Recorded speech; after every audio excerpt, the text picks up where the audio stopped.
நான் நிச்சயமா கண்டுபிடிக்கிறேன்னா இல்லையா பாரு. பெரியம்மா வாங்க. நான் ரொம்ப நாளா உங்ககிட்ட ஒண்ணு கேட்கணும்னு நினைச்சுக்கிட்டே இருந்தேன். ஆமா, பாரதியோட புருஷன் யாருன்னு தெரியுமா உங்களுக்கு?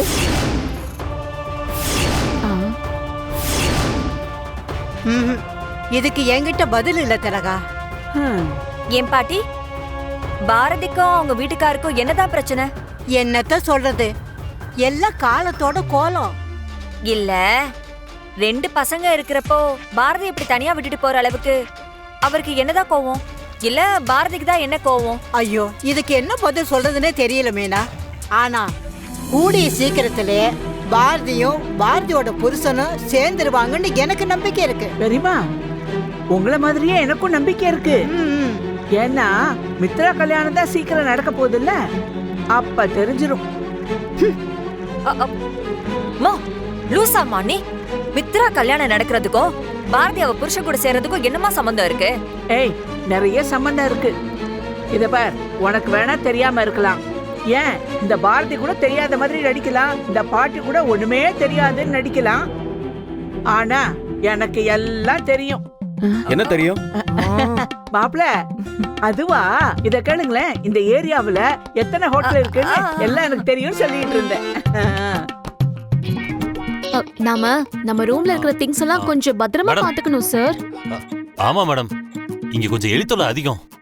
ட்ரெஸ் எல்லாம் கொஞ்சம் பார்த்து பத்திரமா வச்சுக்கோங்க. சாப்பிடுற ஐட்டம் இருந்துச்சுன்னா அவ்வளவுதான், காலி பண்ணிடும். ஹலோ, என்ன சொல்றீங்க? மண்டபம் பாக்குறதுக்கு நல்லா தானே இருக்கு. இப்போ வந்து திடீர்னு எலி தொல்லை இருக்குன்னு சொல்றீங்க. ஏன், இதெல்லாம் நாங்க புக் பண்றதுக்கு முன்னாடி வந்து சொல்ல மாட்டீங்களா? எங்க அந்த மேனேஜர்? மேடம், முதல்ல எல்லாம் எலிங்கிற பேச்சுக்கு இடமே இல்ல, நல்லாதான் இருந்துச்சு. பக்கத்துல ஒரு பழைய பில்டிங்கை டெமாலிஷ் பண்ணாங்க. அப்ப அங்க இருந்த எலிங்கெல்லாம் இங்க வந்துருச்சு. எல்லாத்தையும் கிளீன் பண்ணிட்டோம் மேடம். 1-2 அங்க இருந்து தப்பிச்சிருக்கும் போல. என்னங்க இப்படி சொல்றீங்க? கொஞ்சம் கூட பொறுப்பே இல்லாம பேசுறீங்க.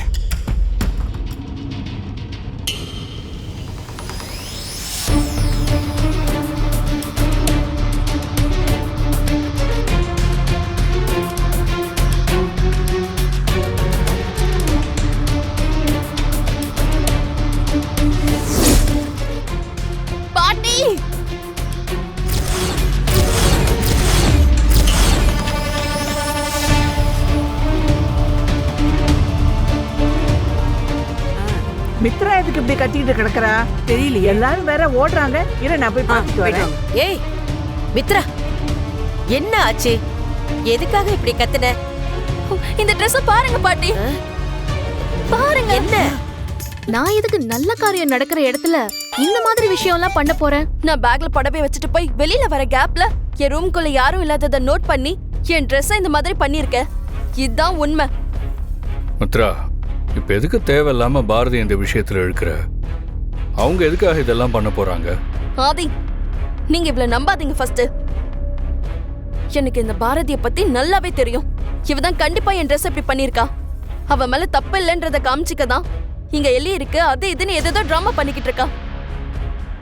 சத்தியமா சொல்றேன், அந்த பாரதி தான் இது எல்லாத்தையுமே பண்ணிருக்கா.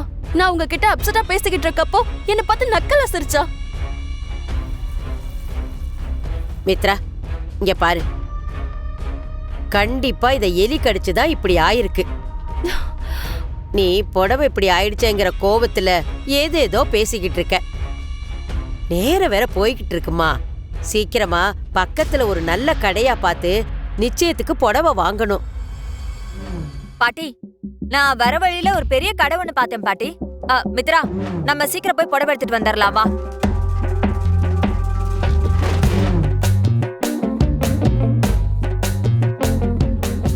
பாருங்க, அங்க பாருங்க. என்ன என்ன? என்னம்மா? இப்ப பார்த்தா என்ன சிரிச்சா? மேடம், உங்களுக்கு என்னதான் ஆச்சு? உங்க புடவை இப்படி ஆயிடுச்சேன்னு நானே வருத்தப்பட்டுட்டு இருக்கேன். நீங்க என்னடானா திரும்ப திரும்ப ஏன் மேலேயே பழிய போட்டுட்டு இருக்கீங்க? ஏய், நடிக்காத.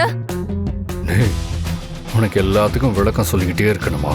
ஒரு விஷயம் சொன்னா புரிஞ்சுக்கணும், கேள்வியா கேட்டுட்டு கூட. Something wrong.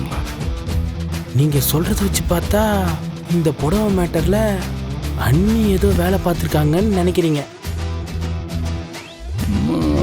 இப்படி இருக்கிறதுக்கு 200% சான்சஸ் இருக்குன்னு என் மனசு சொல்லுதுடா.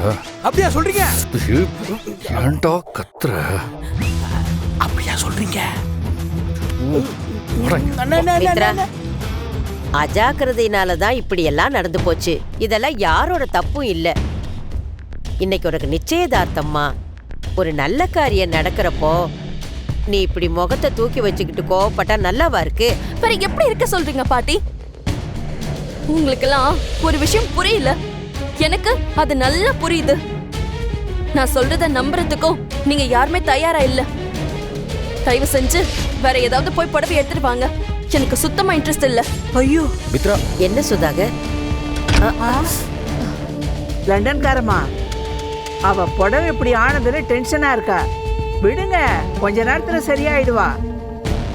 பாட்டி, நீங்க போய் மித்ராவை சமாதானப்படுத்துங்க. நான் அம்மாவை கூட்டிட்டு போய் ஒரு நல்ல புடவையா வாங்கிட்டு வந்துடுறேன். சரிம்மா, போயிட்டு வா. பாட்டி, அவகிட்ட போய் நான் உள்ள பேசுங்க. போய் பார்க்கறேன்.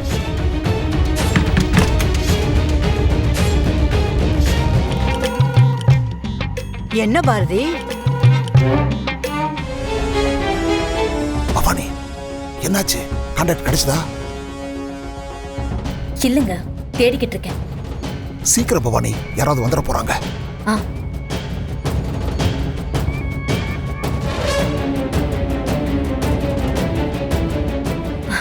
நம்பர் கிடைச்சிருச்சு. சீக்கிரம் கால் பண்ண.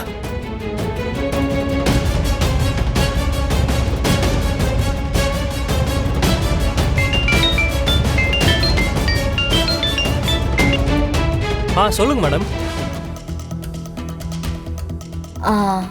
லேப்டாப்பு மேடம், கொஞ்ச நேரத்துக்கு முன்னாடி தானே இது சம்மந்தமா என்கிட்ட பேசுனீங்க.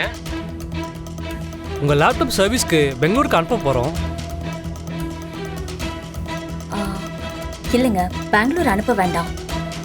எனக்கு அந்த லேப்டாப் உடனே வேணும். ஏன் மேடம், என்னாச்சு? எனக்கு தெரிஞ்ச இன்னொரு கம்ப்யூட்டர் சென்டர்ல அதை சரி பண்ணி கொடுக்குறேன்னு சொல்லியிருக்காங்க. எனக்கு அது உடனே வேணும். அதனால நான் அங்கேயே கொடுத்து பார்த்துக்கிறேனே. அந்த லேப்டாப்பை கொஞ்சம் திருப்பி கொடுத்துறீங்களா? ஓகே மேடம், அது யாராவது ரெடி பண்ணி கொடுத்தா நல்லதுதான். நீங்க வந்து கலெக்ட் பண்ணிக்கோங்க. எனக்கு ஒரு சின்ன ஹெல்ப். என்னால் இப்போ அங்கே வர முடியாது. நான் வேற ஒரு வேலையா இருக்கேன். நான் சொல்ற இடத்துக்கு நீங்க லேப்டாப் எடுத்துட்டு வந்துடுறீங்களா? நான் அங்கே வந்து கலெக்ட் பண்ணிக்கிறேன். அப்புறம் இந்த நம்பர்ல வேற சுத்தமா சார்ஜ் இல்லை. நான் வேற ஒரு நம்பர் தரேன். இனிமே என்ன இந்த நம்பருக்கு காண்டாக்ட் பண்ண வேண்டாம். என்னோட இன்னொரு நம்பர் கொடுக்குறேன். ஓகே மேடம், நம்பரே அட்ரஸே சொல்லுங்க, நானே கையோட கொண்டு வந்து கொடுத்துறேன்.